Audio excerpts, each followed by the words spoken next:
मंगलम पंचपरमेष्टि मंगलम तीर्थंकरम मंगलम विश्वजिन्धर्मं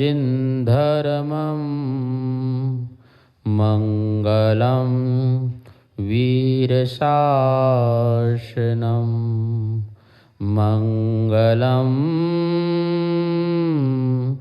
वीरशासनम।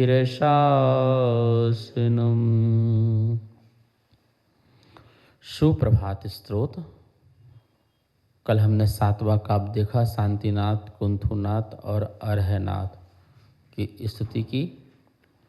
आज मल्लीनाथ, मुनिसुब्रतनाथ और नमीनाथ, इन 3 भगवंतों की, अरहंतों की स्तुति के माध्यम से मेरा जो दिन हो, सुप्रभात हो, मंगलकारी हो, इस भावना से आइए पहले 8वें नंबर का जो काव्य है इस छंद का उच्चारण करते हैं।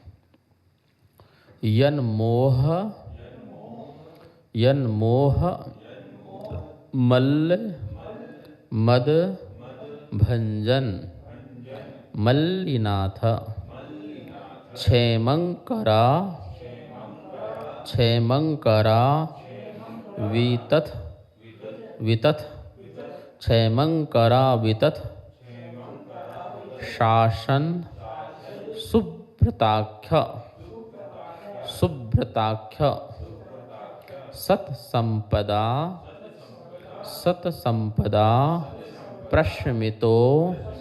प्रशमितो नमी नामधेय त्वध्यानतोऽस्तु सततं मम सुप्रभातम्।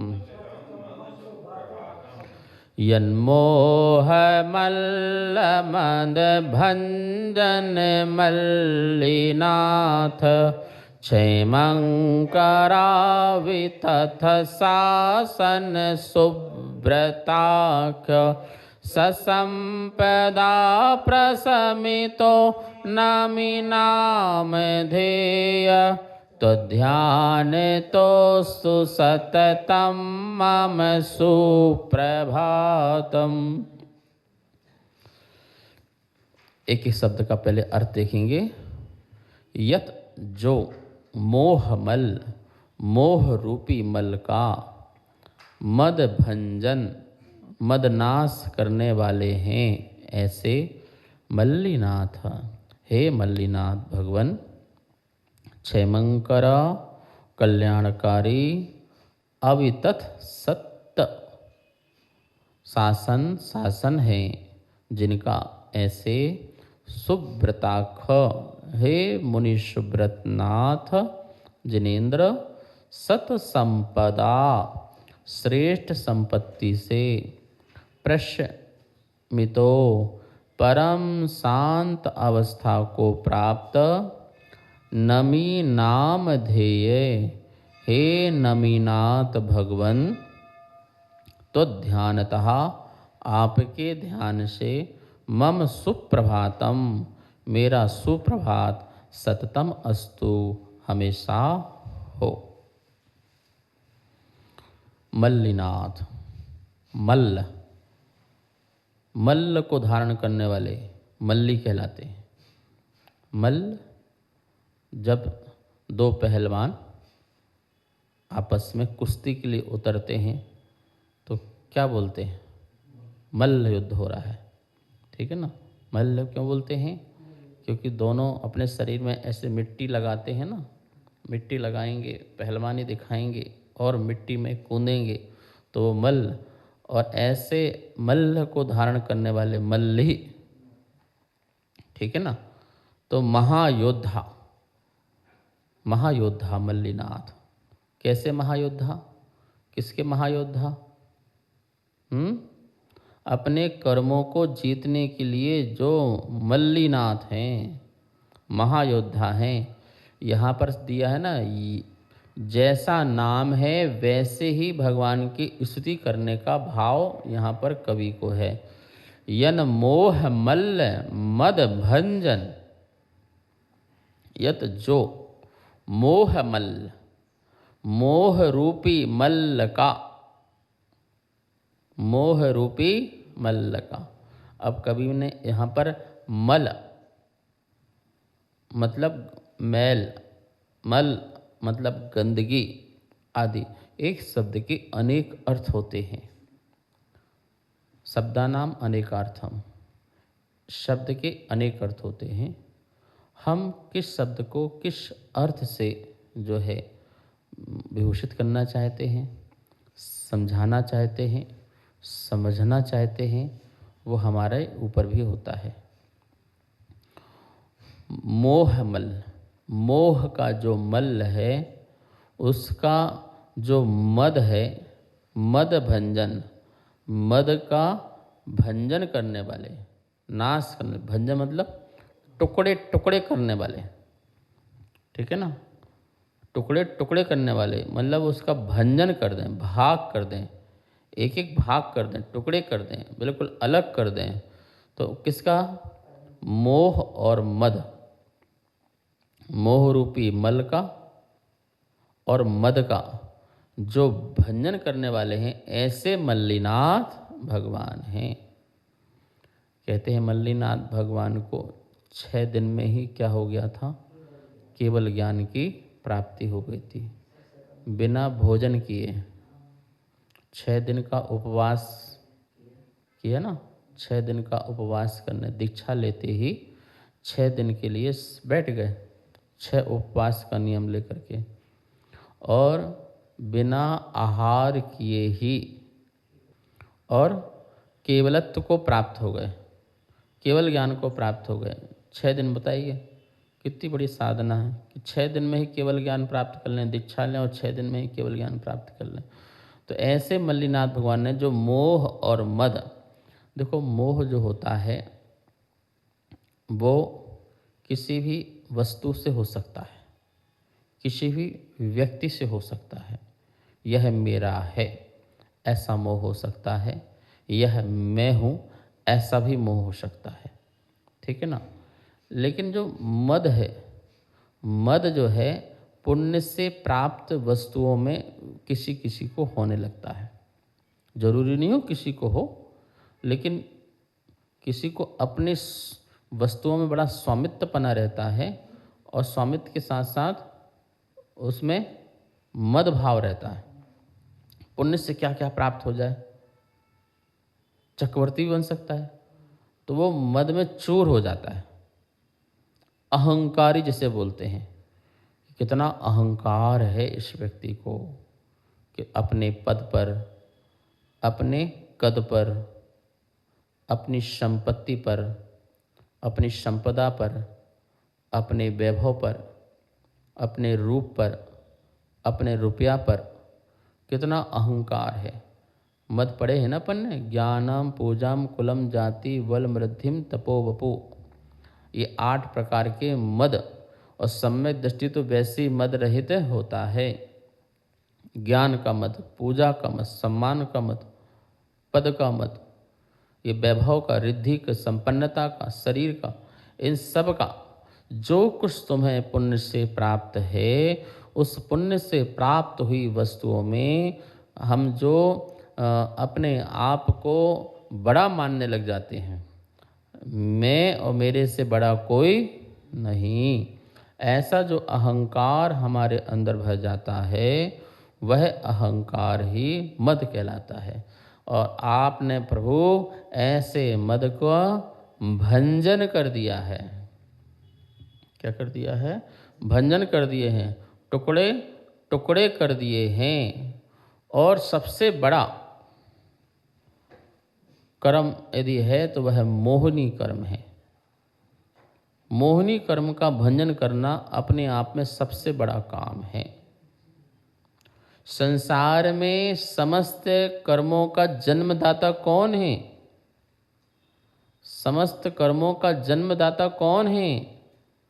वो मोहिनी कर्म है, जो संसार में भटकाता भी है और अटकाता भी है, लटकाता भी है, ठीक है ना। वो कौन सा कर्म है? मोहिनी कर्म। भटकाने का काम दर्शन मोहिनी करता है, अटकाने लटकाने का काम जो है वो जो है चारित्र मोहिनी कर्म करता है।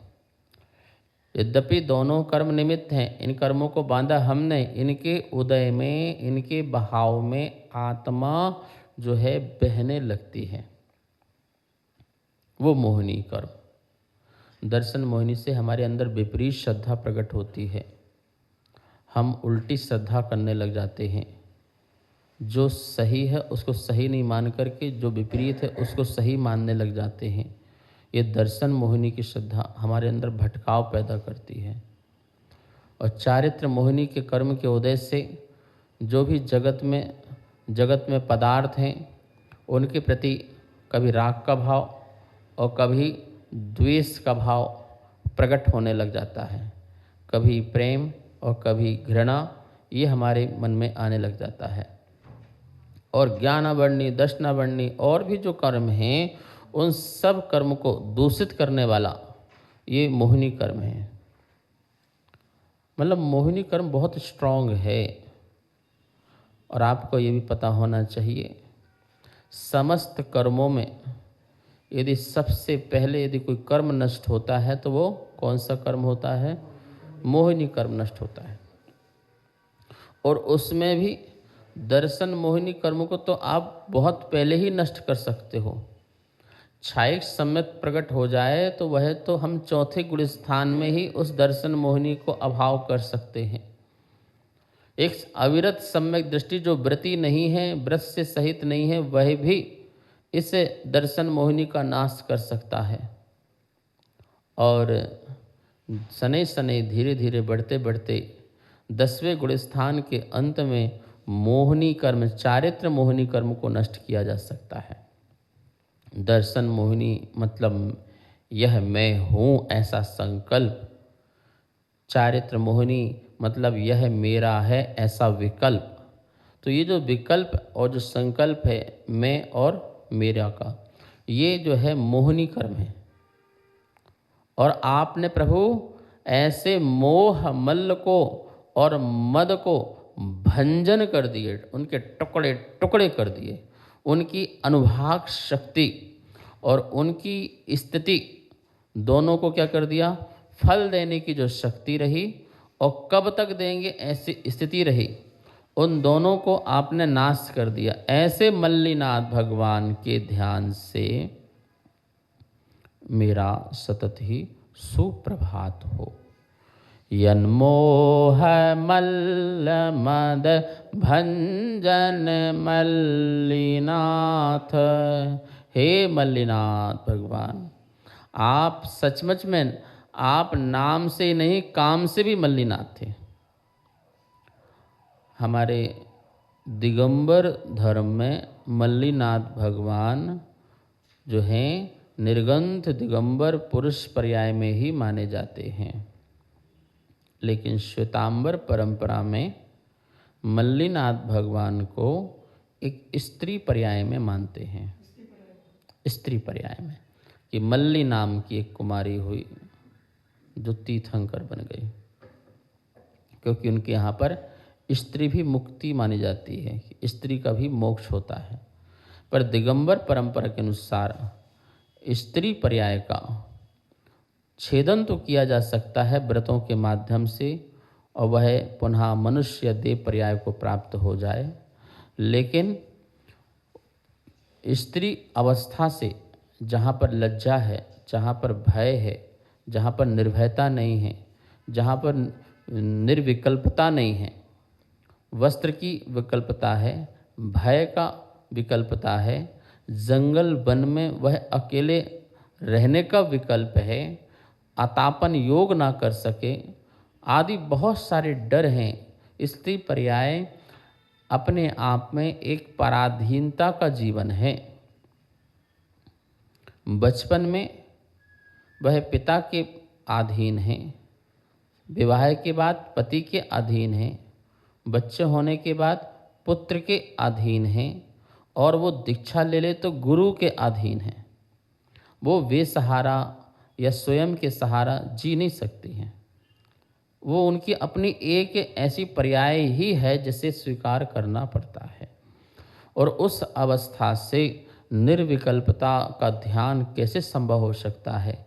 इसलिए दिगंबर धर्म में, जिन शासन में स्त्री की मुक्ति तो मानी गई है कि परंपरा से वो मोक्ष को प्राप्त होगी अपने व्रत नियम के माध्यम से, लेकिन उसी भाव में वो मोक्ष प्राप्त करे ये संभव नहीं है। पुरुष प्राप्त कर ले वो भी संभव नहीं है। जो पुरुष अपने उत्कृष्ट व्रतों का निरतिचार रूप से कठोर साधना पूर्वक, तपस्या पूर्वक पालन करेगा, वही मुक्ति मोक्ष को प्राप्त उस भाव से कर सकता है। सभी करें जरूरी थोड़ी है, बहुत बने मुनिराज, ठीक है ना। अब इस भाव में तो उत्कृष्ट साधना करने वाले शांति सागर भी हुए, कुंदकुंद आचार्य भी हुए, समंतभट्ट स्वामी भी हुए, पूजपाद स्वामी भी हुए, अनेक साधु हुए। कितनी कठोर साधना की, क्या वो मोक्ष चले गए? तो वो मोक्ष नहीं चले गए, वो भी देव पर्याय को हैं। अभी आप मृदु आचरण पालन करो चाहे कठोर आचरण पालन करो, दोनों आचरण में आपको जो है देव पर्याय ही प्राप्त होगी। हाँ, आपके भाव सीमित हो सकते हैं। मृदु आचरण वाले के 10 भाव लग जाएं, 32 भाव लग जाएं, और कठोर आचरण करने वाले के हो सकते हैं 2-4 भाव में ही मोक्ष हो जाए, ये हो सकता है। लेकिन मुक्ति के परंपरा से वो दोनों मुक्ति को प्राप्त हो सकते हैं। तो दिगंबर परंपरा में ध्यान रखना, मल्लिनाथ भगवान जो हैं वो निर्गंथ दिगंबर मुनिराज हैं, ऐसा हम मानते हैं। मल्लिनाथ भगवान जिनका वर्तमान में जन्म स्थान कहाँ पर है? मिथिला देश की राजधानी जनकपुरी। कहाँ पर? इसी छंद में नमीनाथ भगवान भी आएंगे। तो नमीनाथ और मल्लिनाथ दोनों तीर्थंकरों का जन्म कहाँ हुआ? जनकपुरी। तुम्हारी दिल्ली की जनकपुरी नहीं, मिथिला देश जो वर्तमान में कहाँ पर है? कुछ हिस्सा उसका नेपाल की बॉर्डर में और कुछ हिस्सा जो है बिहार प्रांत में। ऐसे मल्लिनाथ भगवान जिनने इस आर्यखंड में भारत देश में जिन्होंने जन्म लिया है। यन्मोह मल्ल मद भंजन मल्लिनाथ। हे मल्लिनाथ भगवान, आपने मोह को, मद को भंजन किया, ऐसी शक्ति हमको दो, ऐसी ताकत हमको भी दो। आपके ध्यान से हमारे अंदर बैठा हुआ जो मोह है, जो मद है, जो अहंकार है, जो गर्व है, जो घमंड है, वो चूर चूर हो जाए, चकनाचूर हो जाए, ऐसी शक्ति हमें भी प्रदान करो। और आपके ध्यान से मेरा सुप्रभात सतत हो। अब मुनि सुब्रतनाथ भगवान की स्तुति करते हैं। क्षेमंकरा वितत शासन सुब्रताख। क्षेमंकरा, क्षेमंकर कल्याणकारी, आशीर्वाद देते हैं। क्षेमंकर, क्षेमंकर हो, तुम्हारा क्षेमंकर हो मतलब कल्याण हो। कल्याणकारी हैं तीर्थंकर, कल्याण करने वाले हैं, जो हमारे जो अनादिकाल की जन्म और मरण की जो परंपरा है उसको दूर करने वाले यदि कोई हैं तो वो हमारे तीर्थंकर होते हैं। यहाँ मुनि सुब्रतनाथ भगवान को 2 विशेषण से यहाँ पर बात की गई है। पहला विशेषण दिया क्षेमंकर। क्या दिया है? क्षेमंकर। कैसे हैं? शांतिकारी हैं, कल्याणकारी हैं, उद्धारक हैं। ऐसे क्षेमंकर। और अवितथ, अवितथ मतलब होता है सत्य, अवितथ, वितंडावाद वाले नहीं हैं, झूठेवाद वाले नहीं हैं, सत्यवादी हैं। कैसे हैं? सत्यवादी हैं। तो उनका शासन कैसा है? अवितथ शासन मतलब सत्य शासन। अवितथ शासन मतलब सत्य शासन, जो सत्य के शासन को धारण करने वाले हैं।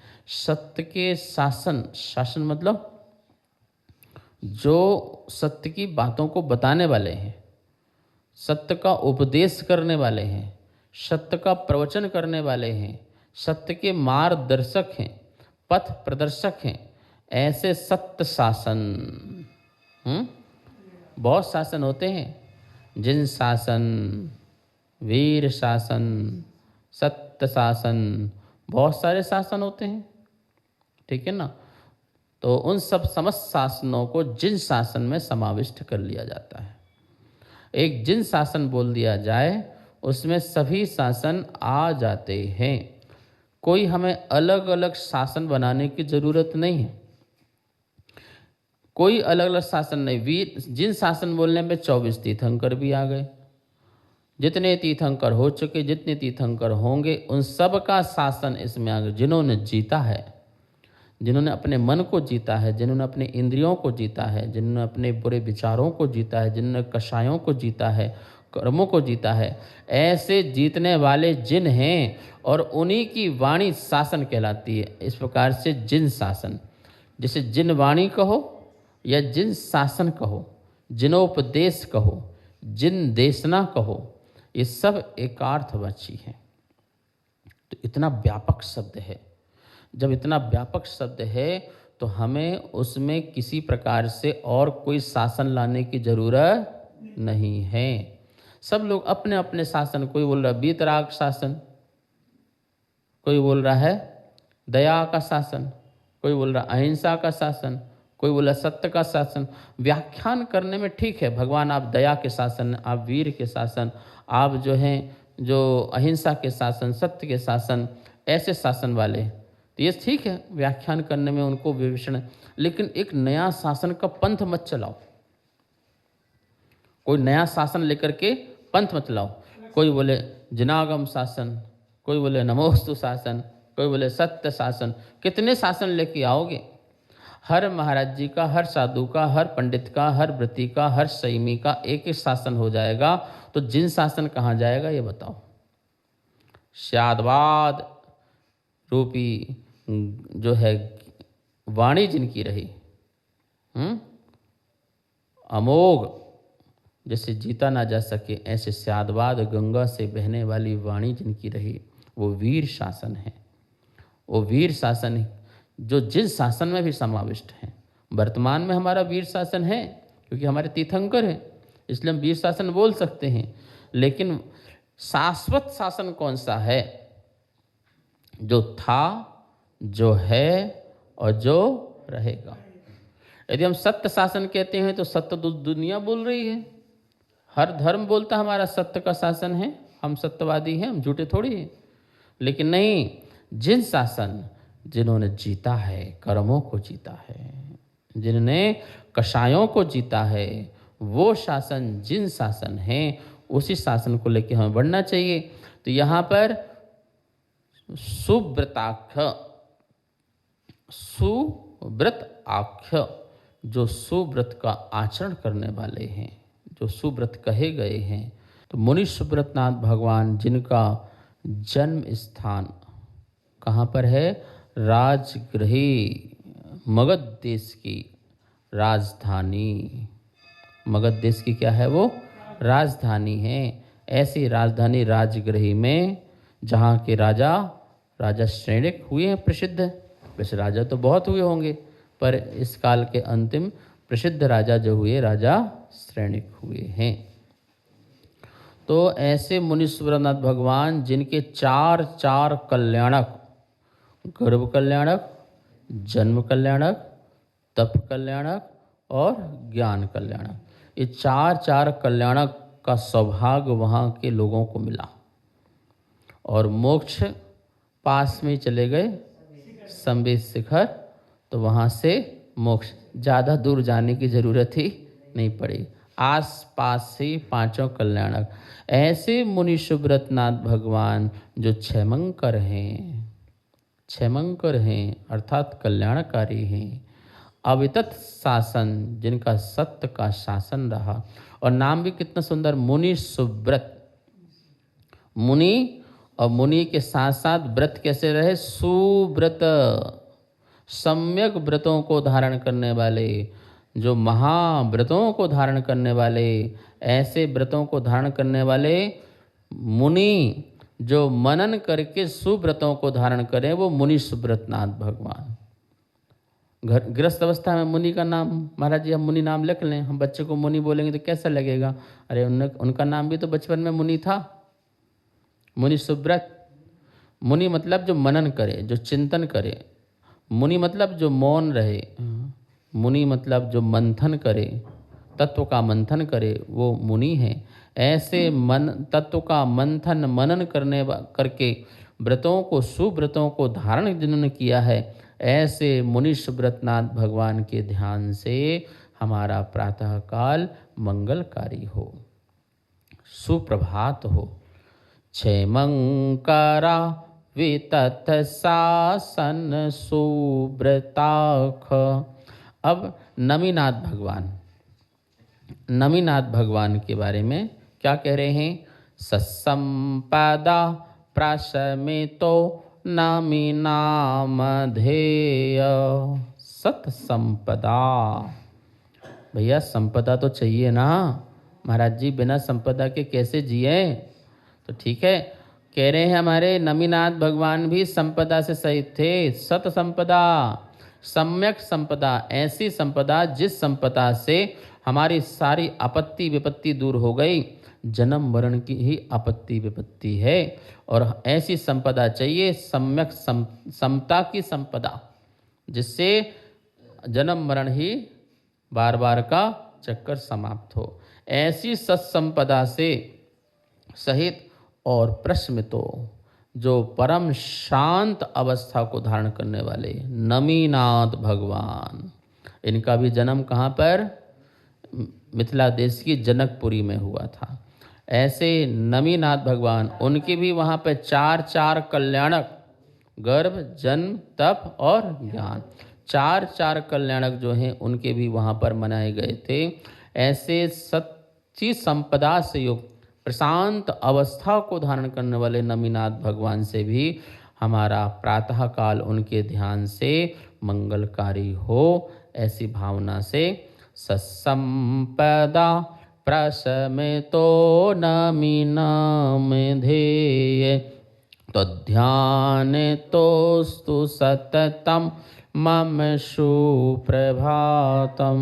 शेष विषय कल लेंगे। जावाणी के ज्ञान से सूझे लोकालो, शोवाणी मस्तक धरो सदा देत हो धो। हे जिन वाणी भारती तो हे जपो दिन रेन, जो तेरी शरणा धरे सो पावे सुख चैन। सबको बहुत बहुत मंगल आशीर्वाद। कार्यक्रम पाठशाला के पुण्यार्जक थे श्री दिगंबर जैन मंदिर, लोधी कॉलोनी, दिल्ली।